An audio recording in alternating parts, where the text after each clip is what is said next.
All right, if you haven't already done so, let's turn to the book of Exodus, because this is where we are going to be tonight, and we'll get as far along as we can tonight so that we have less to cover next week. Or if we cover all of Exodus tonight, great. That's just how that will work. All right? So we've already covered Genesis now, the first volume of our 5-volume set, remember, because Genesis, Exodus, Leviticus, Numbers, Deuteronomy, that 5-volume set that we call the Pentateuch, right? Or the Torah, if you want to use that name, refers to the same thing. We've covered the first volume. Now we want to begin with the second volume. We entitled that Exodus, all right?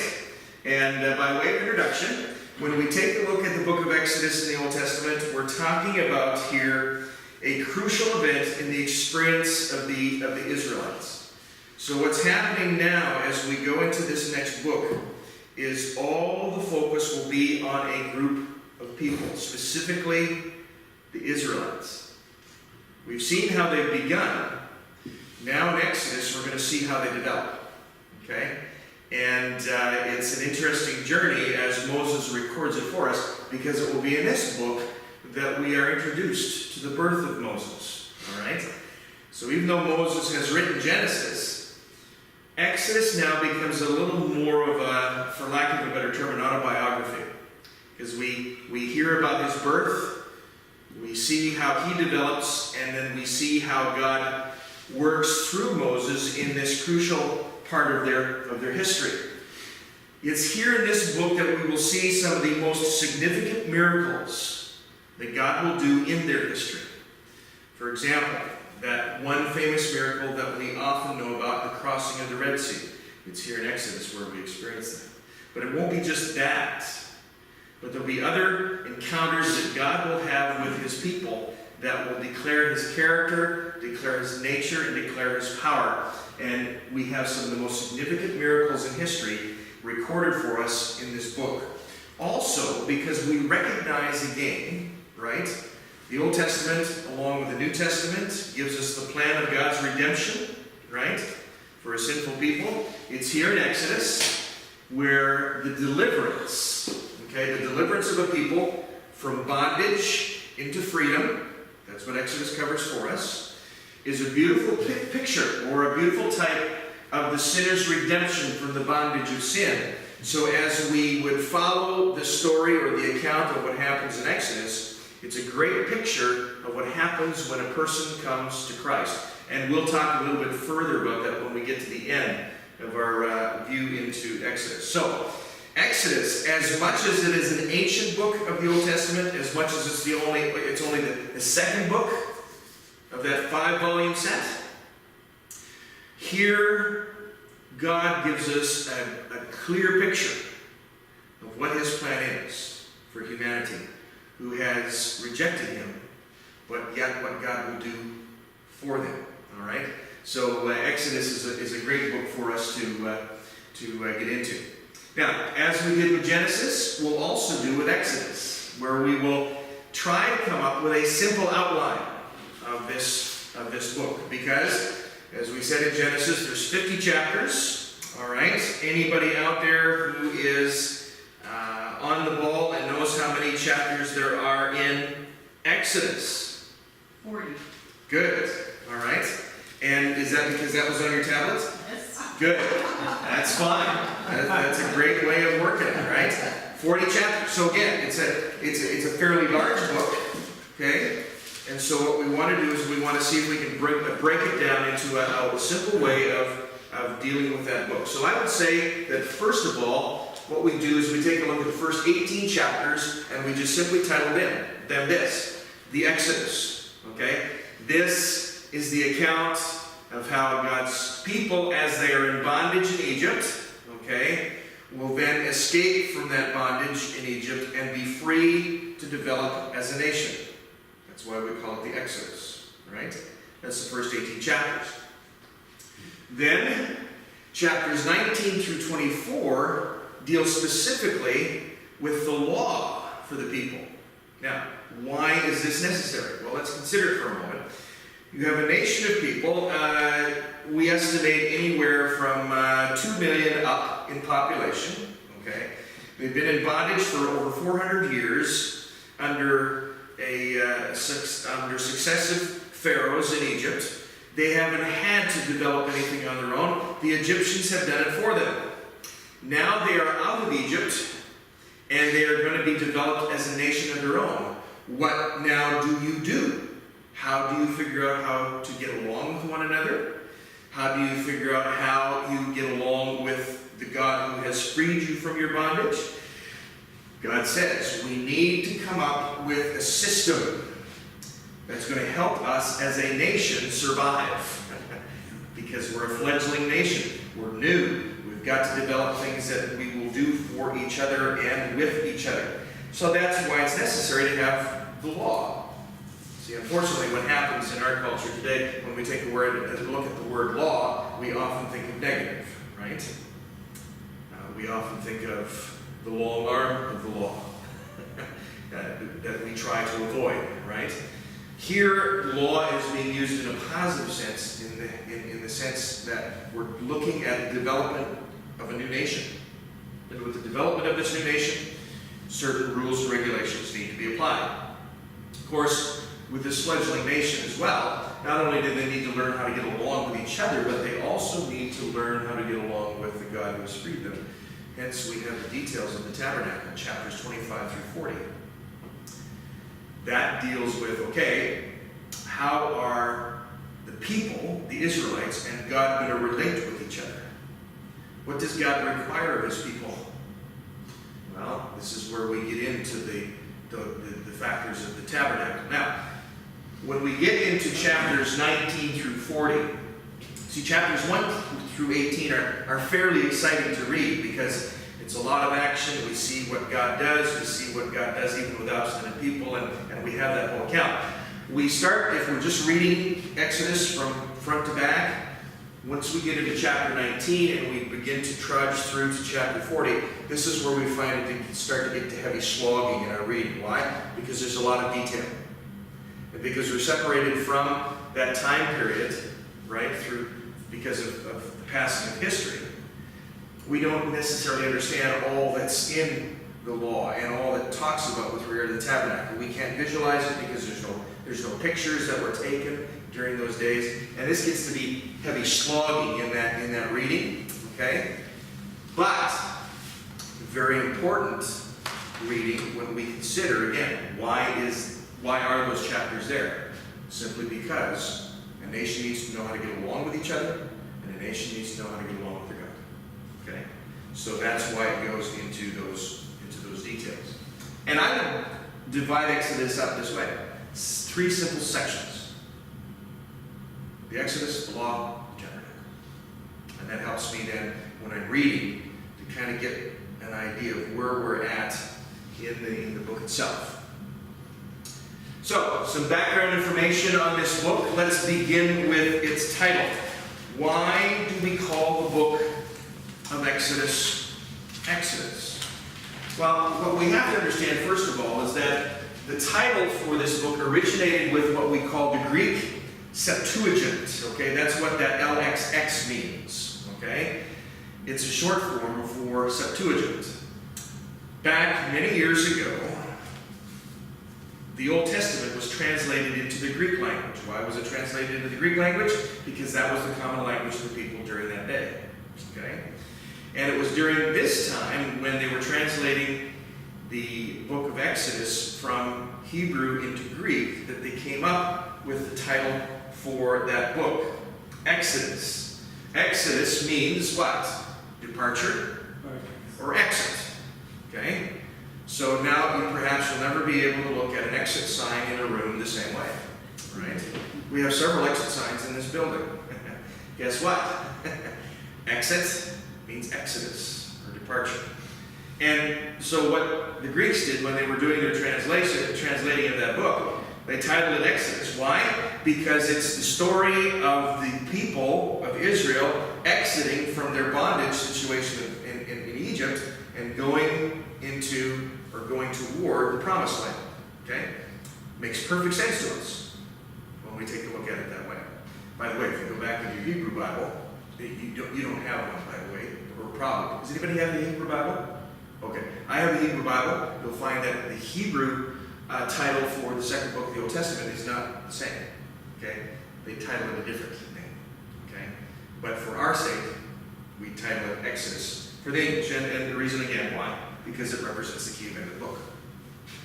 Okay, so that's why we have come up with that title. Who wrote Exodus? Well, we believe that Moses wrote it. First 5 books of the Old Testament, we believe that he wrote. And we think that probably Moses wrote this book soon after the completion of the tabernacle. Okay? So he's been writing for a while, and by the time we get to the point where the tabernacle is completed and it's erected in the camp and the people see it for the first time, we figure that this may be roughly around the time when he wrote the book of Exodus. Okay? So it was written more toward the latter part of his life and not the early part of his life. Okay? So that's why we even look at Exodus as being somewhat of a memoir of Moses. Because remember, we're introduced to the birth of Moses in Exodus. Okay? But Moses writes this book later on in life. So kind of his memoir. In the time period of history, we're thinking about 350 years have passed since the closing of Genesis. Okay? By the time we get to Exodus and the events of Exodus. So if we remember, what was the last event in Genesis? Do we remember the last event? Who's the last character?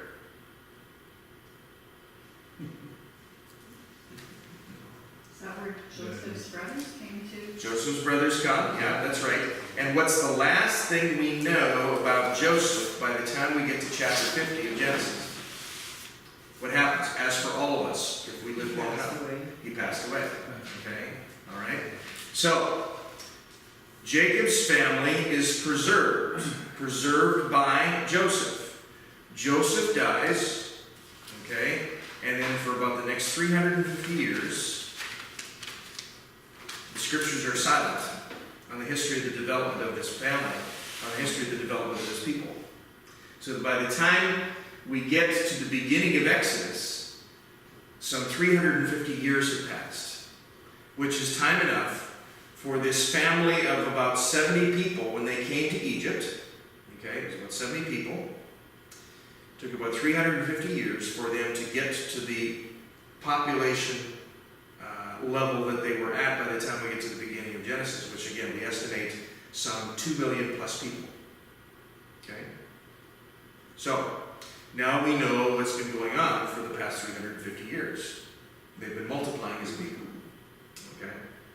In fact, to the point, as Moses helps us to understand when we begin to read Genesis, that the land that Pharaoh had given Jacob's family is no longer sufficient.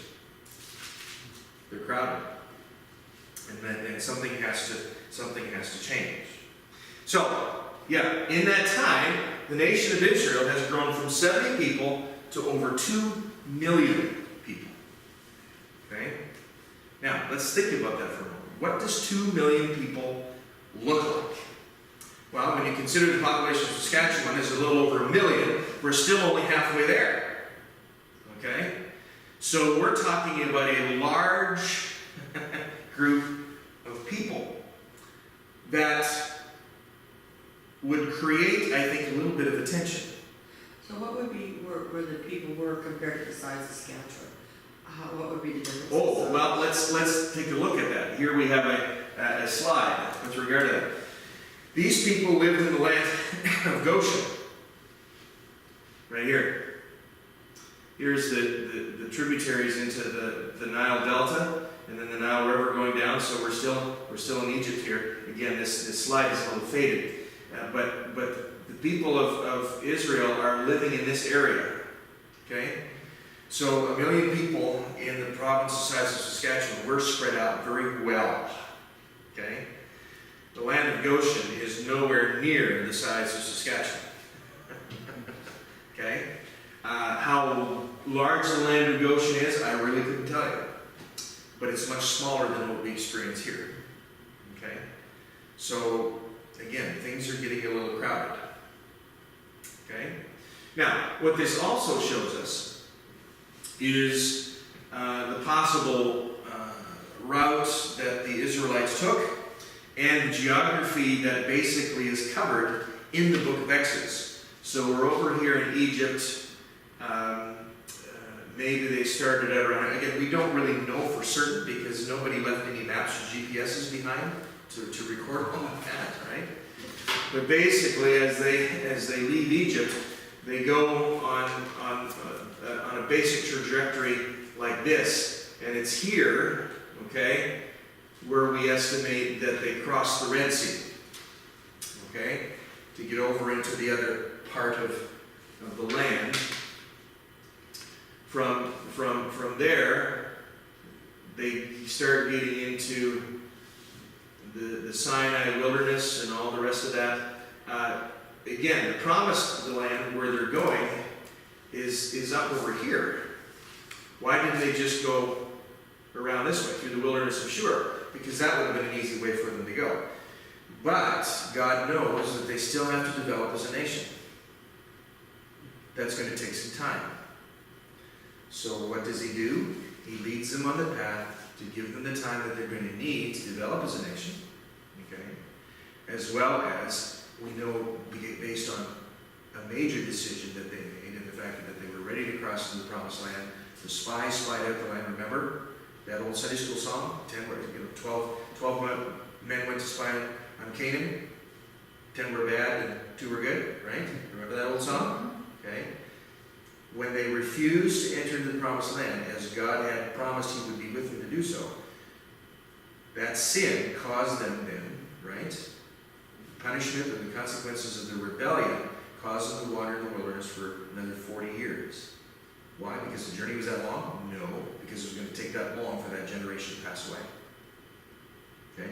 So, that's why we have all these wanderings in this area.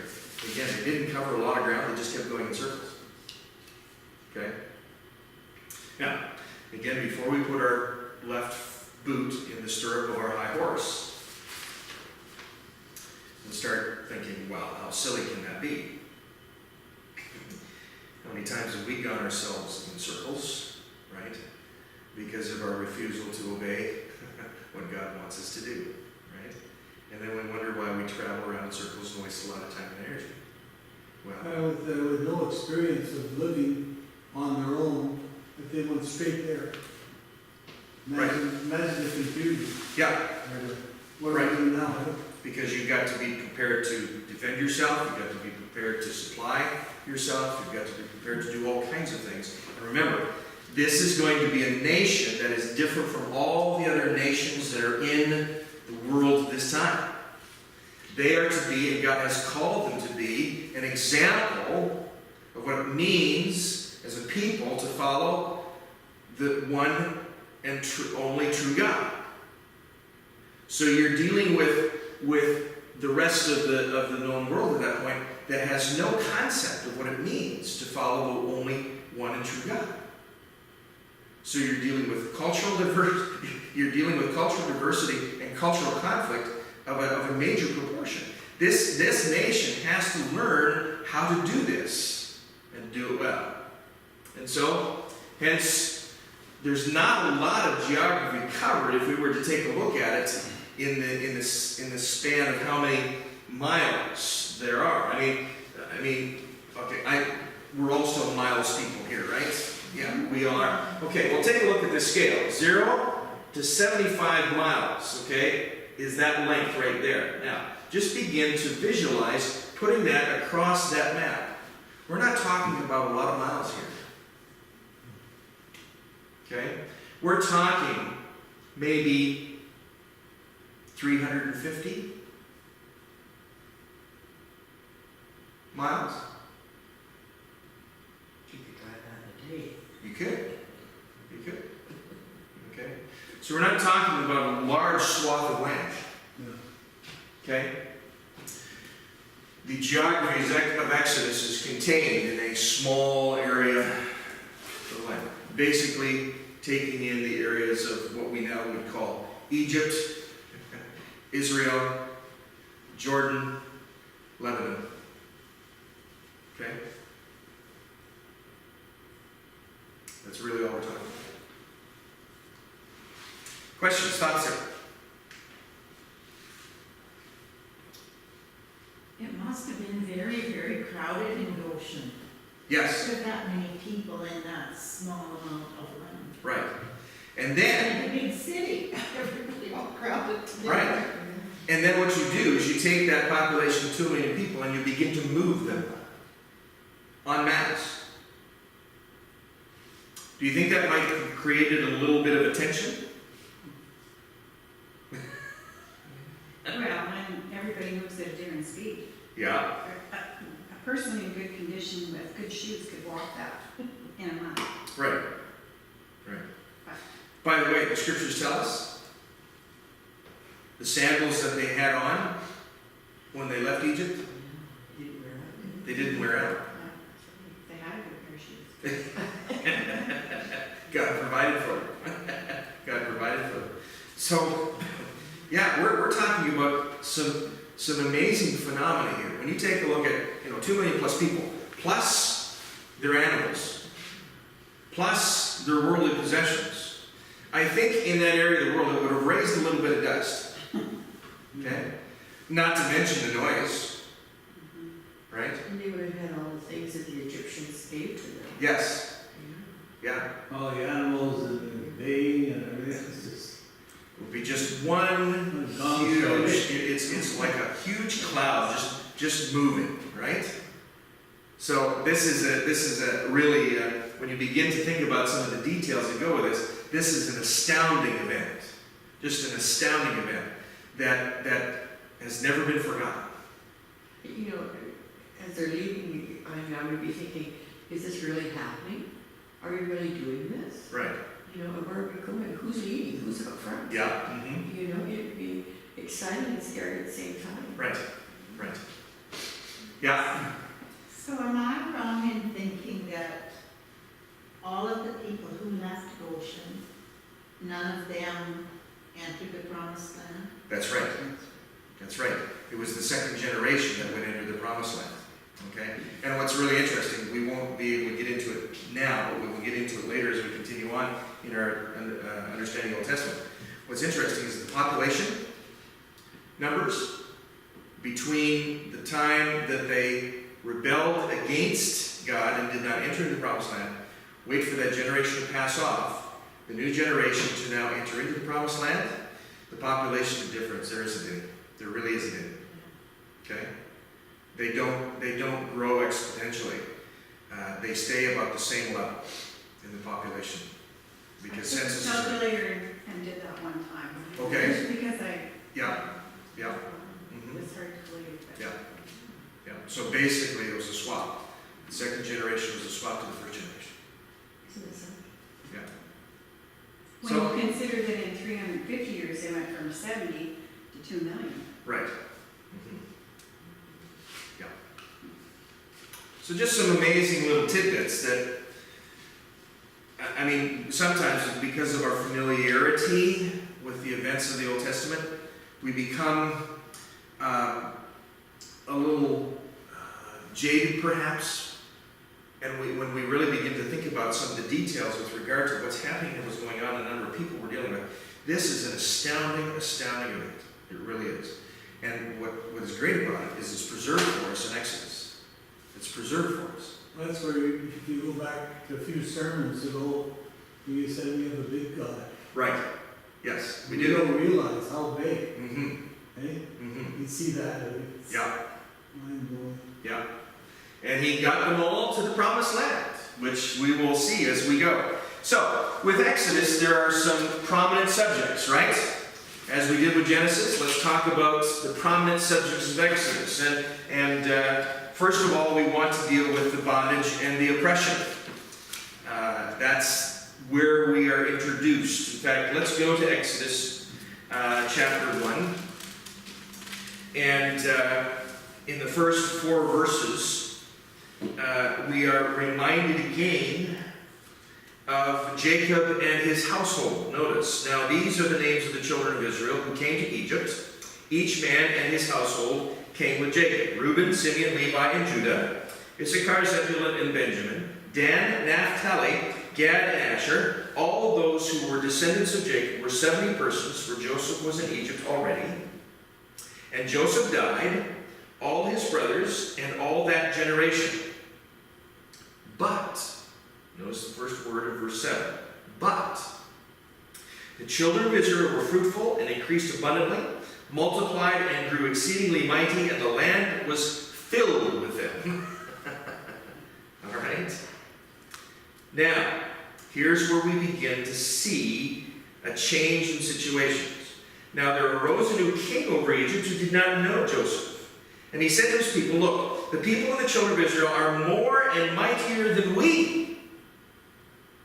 And some conjecture with that what happened was that the population of Jacob's family outnumbered the population of Egypt. If that's believable. Okay? Now, perhaps Pharaoh is making an exaggerated statement, what we would call a hyperbole. That's possible too. But obviously, they're noticed. Okay? Verse 9, verse 10, come, let us deal shrewdly with them, lest they multiply and happen in the event of war, that they also join our enemies and fight against us and go out of the land. So he didn't want to lose them.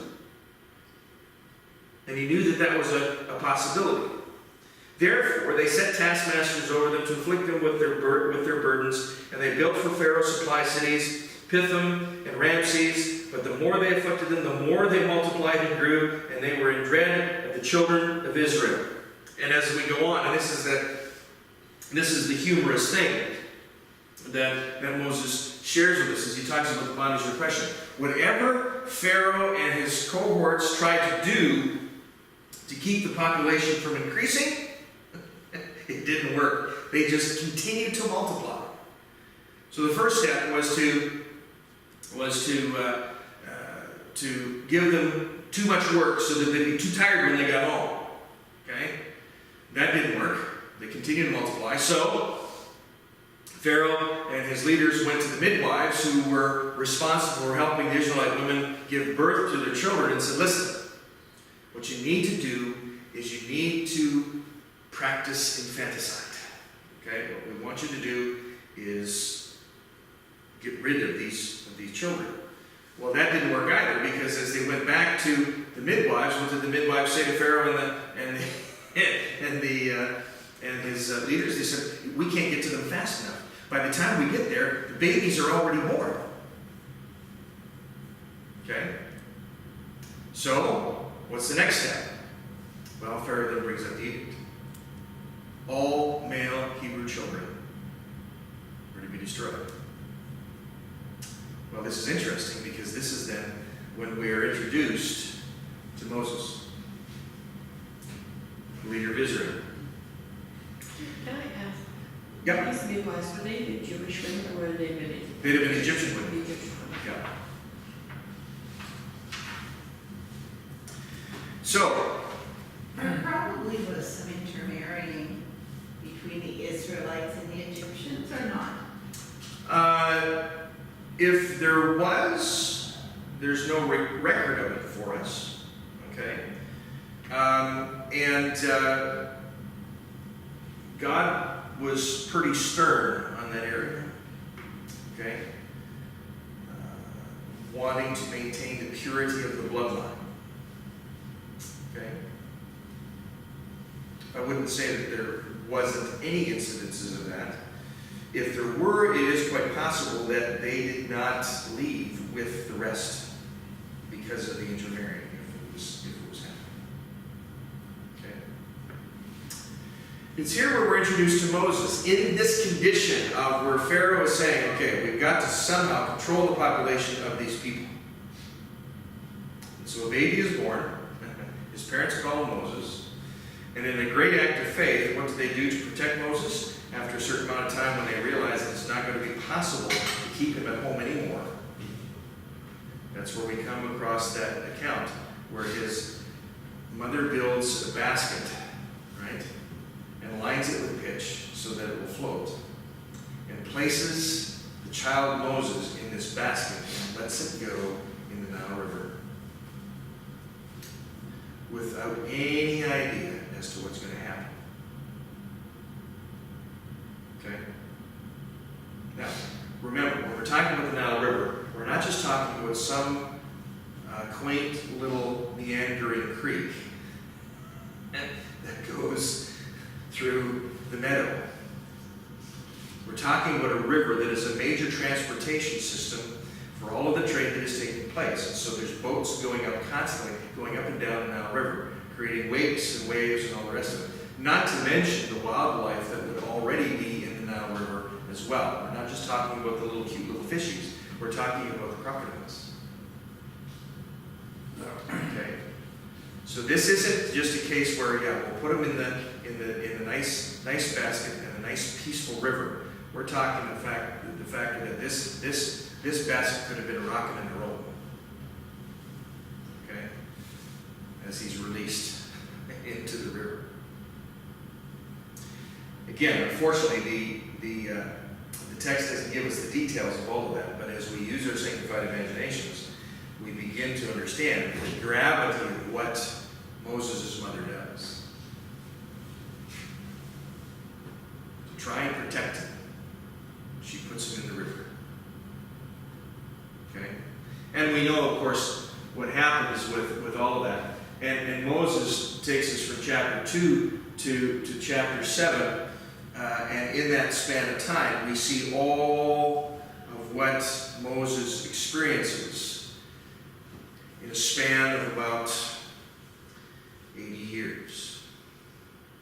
So not a lot of time not a lot of detail about Moses' growing up and development is shared for us, but a little bit of it is shared for us. Because by the time we get to chapter 7, and especially as we get into chapter 12, here's where we have the demonstration of God's power, right? This is the time period when Moses and Aaron go before Pharaoh and they say, let my people, God says, let my people go, right? And now the battle lines are drawn, and now the battle is going to ensue between the power of God and the power of the evil one, who is represented by Pharaoh. Okay? Because remember, Pharaoh is worshipped as a god by the Egyptian people. Okay? And certain of the first couple of plagues that came, remember the first plague, the water turned to blood? Right? Moses said, if you don't let my people go, then the water will be turned to blood. And that's exactly what happened. The water was turned to blood. But what did Pharaoh's magicians do? They were able to do that too. Okay? That didn't impress Pharaoh much. He says, yeah, okay. Yeah, we can do that too. Next. Right? And as the rebellion of Pharaoh continues, what's the next plague? Do you remember? Frog. Yeah. Now we have to deal with frogs. We believe that these animals and these conditions that are part and parcel of the demonstration of God's power are a direct relation to some of the gods that the Egyptians worshipped. For example, water was a precious commodity in the land of Egypt. To have the water turn to blood meant that you could not access the water as you once did. To have the water turn to blood meant that everything that was in the water was dying off. Okay? And now your major transportation hub, your highway, your Nile River, now nobody wants to venture into at all. It would create probably some economic distress. Okay? The plague of frogs, we have seen some archaeological discoveries whereby some of the gods that the Egyptians worshipped during that time, the graven images that they would create these gods to look like were frogs, a particular deity that they would worship. And so now you have these frogs infiltrating everything. You open the bread box, what do you find? Some frogs. You go to the cupboard to pull out something to eat, what do you find? It's full of frogs. Every time you turn down your bed to go to bed at night, what do you find? Frogs. It's just an incessant infiltration of frogs. That got Pharaoh's attention, but still didn't get them to the point of letting the Israelites go. And so after frogs come, I heard it, lice. Okay? Wouldn't that be fun? Yeah. Especially with a group of people or a culture of people that were very selective in their grooming habits. Okay? They would cut their hair. And they would put makeup on. They would be very careful about how they looked. And now you're dealing with an infestation of vermin that is creating all kinds of grooming problems. Okay? And that was, now again, even that didn't sway Pharaoh, right? We know this. Because then the next plague that comes along is what? Right, flies. Thick as thieves they were. Okay? I mean, we get perhaps annoyed with one or two. Yeah. Especially in the fall, right? Or in the spring. We're talking flies that are thick. I'd let them go with the fly. I wouldn't have gone to the fly. Well, yeah, we think, yeah, this should do it, right? This should do it. No.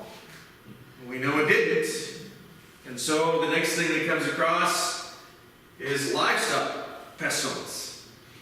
A disease gets into livestock. The livestock start dying off. What was one of the things the Egyptians were well known for? Their cattle ranching. They were well known for their cattle ranching, and the reason why they were well known for their cattle ranching was because of the Hebrew people. The Hebrew people were a shepherding people. Okay? Now, you have livestock, a system of wealth, a system whereby people would evaluate your status in your community by how many cattle you would have, for example, and what's happening, your cattle are dying off. Okay? Economic disaster, let alone all of the other stuff that comes along. If you've got livestock dying off and it's dying off faster than you can get rid of it and bury it, what are you dealing with then? You're now dealing with all kinds of things that you don't want to deal with. Okay? God is showing his power. By the way, by the time we get down into these plagues, the magicians of Pharaoh are dumbfounded. They haven't got a clue as to how this is happening. Did this just happen to the Egyptian people or the Hebrew people? Were they protected from these? Yes, they were protected from all this. Yeah. So you're outside the land of Goshen. It's thick with flies, and you look over to the land of Goshen. What do you find? Not one fly. Yeah. The power of God. Okay. Wouldn't that be enough to? I know it happened, but I don't understand. I guess how you can see all this happening to your people, Right. and you look over there and they're protected. God hardened his heart. Yes. We see the text where God hardens his heart. Okay. And like, I don't understand that when God hardens our heart. Is it because God sees that? I don't understand that, I guess. Yeah. Basically, what we're looking at here is the factor that Pharaoh is so Pharaoh is so set in his ways that even with the truth staring him in the face, he refuses. And God knows this. God knows it. This also, would the Lord also be hardening his heart and giving them a place so when they get down to nothing, to show it for all the suffering he's caused the Israelites over there? Oh, yes. Enslavement? Yeah. This can be often viewed as payback. Yeah. Okay? Because even when we finally get to the final plague, right, the death of the firstborn, and Pharaoh says, all right, I finally relent, get out of here, we don't want to see you anymore. In a matter of hours, what does Pharaoh do? He goes after them again. Now again, before we get too much into the shaking our heads and we don't understand how he could be so obstinate, been there ourselves at times? Right? Or even though the truth is staring us in the face, what do? We say, no. No. It's like the little child when you're trying to spoon feed them and they don't want the strained peas, right? And what do? Even though it's best for them, even though it's going to take care of the hunger that they're feeling, even though it's all good for them, what do? They close up their mouth and go, nope. Now we get exasperated and go, you don't understand. There's Pharaoh. But this battle is going on between the power of God and the power of the evil one. Okay? It's not a case that we're worried as to who's going to win. We already know who's going to win. I mean, God is all powerful. But the fact of the matter is, as this draws out, the power of the evil one becomes weaker and weaker, and the power of God continues strong. There is a clear winner at the end of the battle. And there's no doubt.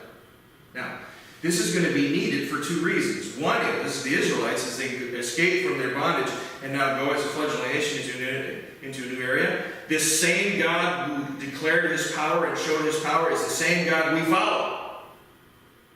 Okay? But also the second purpose of that is to help the Egyptians understand, look at the folly of worshiping a man. And what did it get you? Death and pestilence. Okay?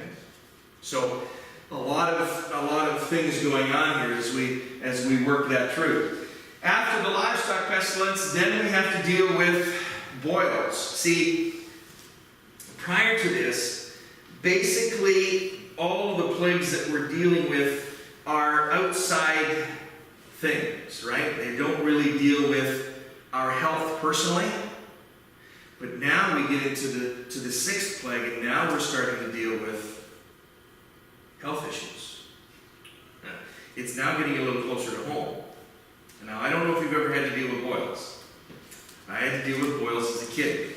I would get them every year for about a month or so, and I would get them on the backs of my legs. All right? For whatever reason. We never did figure out why, and I eventually outgrew them. But they become very painful. Okay? And especially for a young boy who likes to be active and so on, they became rather constrictive. And Sundays were awful. Why? Because we had to be in church. And in those days, what we had for pews was the oak, the hardwood oak pews, right? And now I have to sit down on those hardwood oak pews, and you've got boils on the backs of your legs. And every time you move, you feel pain, right? And you got to stand for the hymn, and then you got to sit down after the hymn's done, right? And stand for this, and sit down after that, and all the rest of that, okay? It wasn't fun. And so I can just imagine what's happening for these Egyptians as they have to deal with boils that they can't get rid of. It doesn't matter what the physicians offer for some type of relief. It's not there. And even Pharaoh has to deal with boils on his body. Okay? He even gets to the point where he almost lets them go. But he doesn't quite get there. The boils go away, and now we have to deal with hail. Okay? We're not talking about the hail that we experience out here. We're talking about hailstones that kill. We're talking about dangerous, dangerous stuff. Okay? Because what's happening with the hail is that any of the livestock that has been left over from the pestilence, what's happening now? Some of the livestock is being killed by the actual fact of hail hitting them. So it's not just these little pellets that we find in a summer thunderstorm out here. We're talking about deadly, deadly consequences. Some of the Egyptians, did they take heed at this point and bring the cattle in? Well, some of them would try, yes. Yeah. Mm-hmm. Mm-hmm. Yeah, depending on their situation, right? After that, because again, Pharaoh isn't letting them go, then we deal with locusts. All right? If anything is left over, the locusts are going to take the rest, right? And I don't know if you've ever seen a locust storm. I've seen it on video, but I've never seen it in real life. But I've seen it in video. Just seeing it in video is bad enough. To hear the sound and to see the destruction and the amount of and the short amount of time that it takes for that destruction. So any of the farmers that were depending on that crop, gone. That wasn't already destroyed by the hail. Right? I mean, things are getting really bad. And if that wasn't bad enough, because of Pharaoh's, again, stubbornness, we have the plague of darkness. So now, not only do you have basically nothing left, but you can't see what you don't have. because it's dark. And we're talking about darkness that becomes overwhelming. A darkness that becomes palpable. It's almost like you could taste it. Okay? So we're not, and again, remember, the whole factor of what we enjoy in our culture today, right? Where we have street lights and the lights in our homes and all the rest of it. There's none of that. And darkness permeates everything. And you can't see it. I experienced that. 6,000 feet underground. Right. Right. Turn the light off. Yeah, And even if you had illuminated glove, you couldn't see it. Right. yeah. Right. Dark it is. And what are some of the feelings and emotions that come with that? Oh. It closes in on you. Right. It's envelopes you. Yes. You know? Yes. Where do you go? What do you do? Yeah. How do you get there? And just the I think for a lot of them would be the sheer terror. Remember, what was the one God that they worshipped as a people? They worshipped the God of the sun. Light. Light. And now, it's gone. Their God of light is gone. Okay? And it becomes oppressive. By the way, even that doesn't convince Pharaoh. He still refuses to let the people go. And so Moses said, okay, we warned you. We've come to that final plague that God could have spared you from if you'd simply relented and let his people go. We come to the death of the firstborn. Now let's remember the Egyptian culture. Death is something that they know much about. Death is something that they practiced well. Death was a journey from their perspective. They were the ones that knew how to treat the dead well. Our ability in our culture today, where we embalm dead bodies, right, in order to prepare them for burial, it came from the Egyptian culture. Okay, they were the ones that practiced embalming. They knew what to do with the dead. But death was still a tragedy. Death was still a tragedy because it was beyond their control. And so what happens is that the firstborn of every family, if the blood is not on the lintel and the doorpost, and we'll get into that as we get into the next major section of the Passover. If the blood is not on the lintel and the doorposts of the home, the firstborn of that family will be gone. Now imagine this. Imagine this. In the still of the night, as everybody is sleeping, we finally got through that other plague of darkness. Things seem to be going well. And then you hear it off in the corner of the land. The wailing of a person who discovers their firstborn is gone. And that noise gets louder and louder and louder and louder as each family begins to understand what has happened. the wailing. Remember, these are ones that knew how to deal with death professionally.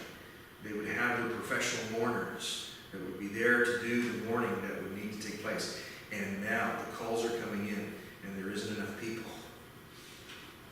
There isn't enough people, but the wailing, the wailing, the wailing. Even in Pharaoh's household, where the heir to the throne is now gone. It's finally at this point where perhaps as Pharaoh is still holding his son in his arms, talks to Moses and Aaron, who have finally come, and his sons, and says, okay, go. But it's interesting what he says to him in connection with that. He says, you can go. But Moses, pray to your God for me. Pray to your God for me. It's at that point where Pharaoh finally gets it. He's not the all-powerful one. The God of Moses. And this has been the final straw. Now, how much time took place for all of this to happen? We really don't know. From the time that Moses and Aaron first came to Pharaoh and said, okay, God says, let my people go, to the point of where Pharaoh finally says, okay, you can go. We really don't know how long that was. But it was devastating. Absolutely devastating. In fact, some would say, and I would agree with them, that Egypt never, ever recovered. It never attained the same stature that it had during the days of Moses. Now,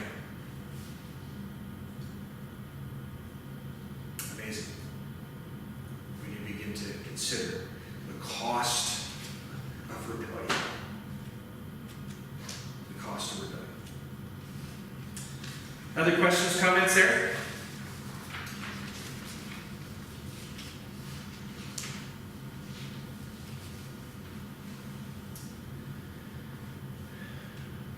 Well, then after the death of the firstborn,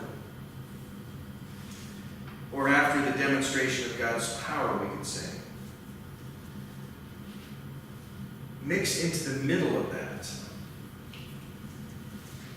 is the Passover. Remember, the Passover was celebrated before the death of the firstborn. Okay? And the plague of the death of the firstborn was what brought about the practice of the Passover. Because it was on this night that the children of Israel would gather with their families, or if they were small families, several families would gather together, and they would take a lamb of 1 year in age. It had to be a perfect lamb. It could have no spot or blemish.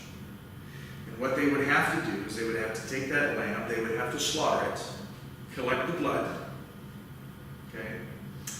And then they would take the blood of the lamb and they would spread it on the lintel and the doorposts of their home. It would be a sign to the angel of death that would creep through the land that night.